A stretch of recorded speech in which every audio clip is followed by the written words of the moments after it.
নমস্কার, আমি সুচন্দ্রা। বিকাশ talk show এর অনুষ্ঠানে আপনাদের সাথে আজ কথা বলতে এসেছি। যে বিষয়টি নিয়ে সেটি হচ্ছে আমাদের শরীরের একটি অন্যতম অংশ প্যানক্রিয়াস। সেই প্যানক্রিয়াসের যে কোনো রোগ যখনই কারোর শোনা যায়, প্রত্যেকেরই ভয়ে বুক কেঁপে ওঠে যে কোথায় যাব, কি করব। সেই বিষয় নিয়েই আজকের আমাদের এই আলোচনা।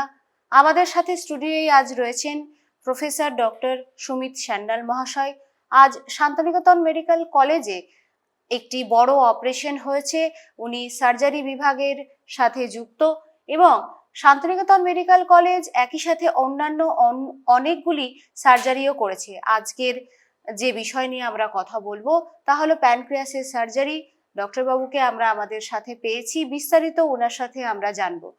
যারা ভাবছেন যে এই এত বড় বড় অসুখ, তার প্রকৃতপক্ষে যে চিকিৎসা সেগুলি আমরা কোথায় গিয়ে করাবো, সেই প্রসঙ্গে আপনাদের জানিয়ে রাখি শান্তিনিকেতন মেডিকেল কলেজ এবং হসপিটাল, যা বোলপুর মুলুক গোবিন্দপুরে অবস্থিত, সেখানে স্বাস্থ্যসাথী কার্ডের পাশাপাশি অন্যান্য যে সমস্ত বীমাগুলি রয়েছে সেগুলির মাধ্যমে হয়ে থাকে এবং স্বনামধন্য চিকিৎসকেরা এই সমস্ত ধরনের অপারেশন এখানে করে চলেছে। এবং আপনারাও জানতে যদি চান তাহলে আমাদের হেল্পলাইনে যোগাযোগ করতে পারেন, অথবা আপনারা সরাসরি হসপিটাল কর্তৃপক্ষের সঙ্গে যোগাযোগের মাধ্যমেও এগুলি সম্পর্কে বিস্তারিতভাবে জানতে পারেন।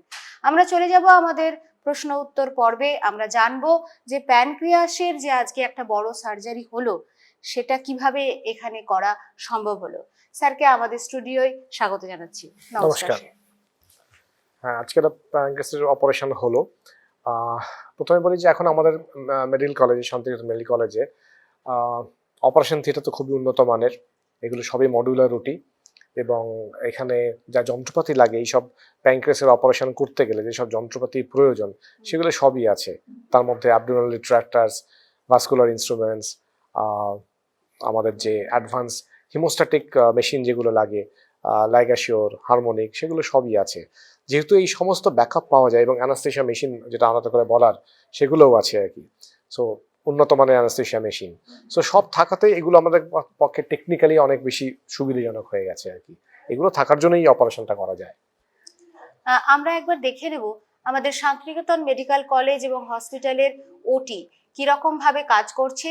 সেই জায়গা থেকেই আপনাদের প্রত্যেককে জানায় সমস্ত ধরনের অপারেশন কিন্তু এখানে করা সম্ভব হচ্ছে। পরবর্তী প্রশ্নে স্যার আমি আসছি। আজকের যে কেসটা ছিল তার জন্য কি কি করতে হলো মূলত? আজকের কেসটা বেসিক্যালি একটা প্যানক্রিয়াসের টিউমার ছিল। প্যানক্রিয়াসের তিনটা ধরুন পার্ট থাকে, একটা মাথার দিক বলে যেটাকে আমরা হেড অফ প্যানক্রিয়াস বলি, একটা হচ্ছে বডি অফ প্যানক্রিয়াস, আর একটা হচ্ছে টেল অফ প্যানক্রিয়াস।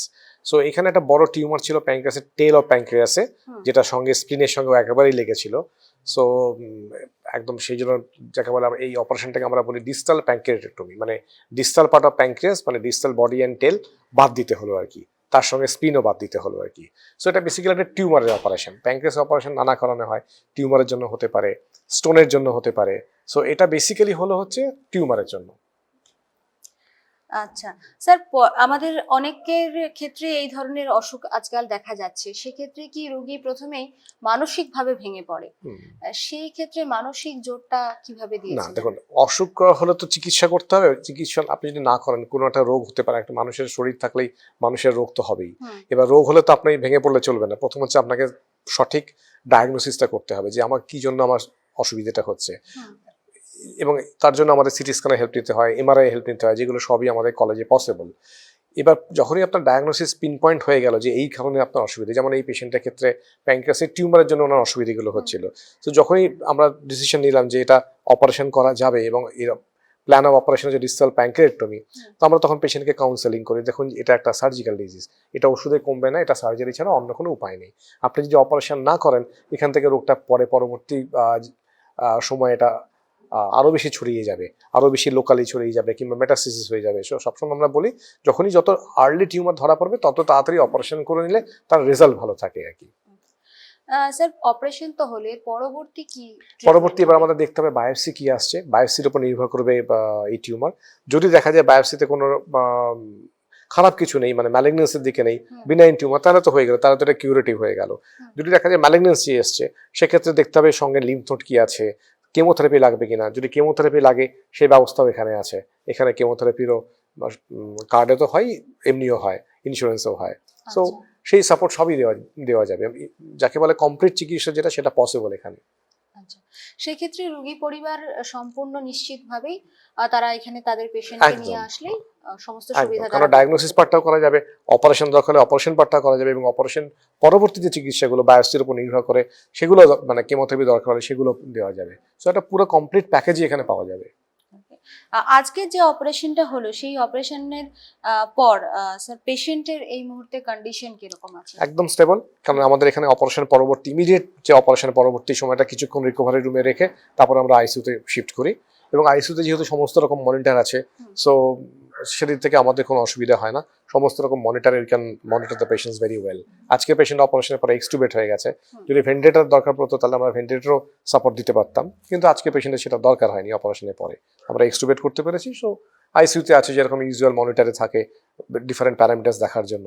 আস্তে আস্তে পেশেন্ট মানে 2-3 দিন 3-4 দিন পরে পেশেন্টকে আমরা খেতে দেবো, তারপরে ওয়ার্ডে শিফট করব, তারপরে ততটা বায়োপসি চলে আসবে ছুটি হওয়ার সময়। বায়োপসি এসে গেলে সেই অনুযায়ী আমরা পরবর্তী চিকিৎসা ঠিক করবো।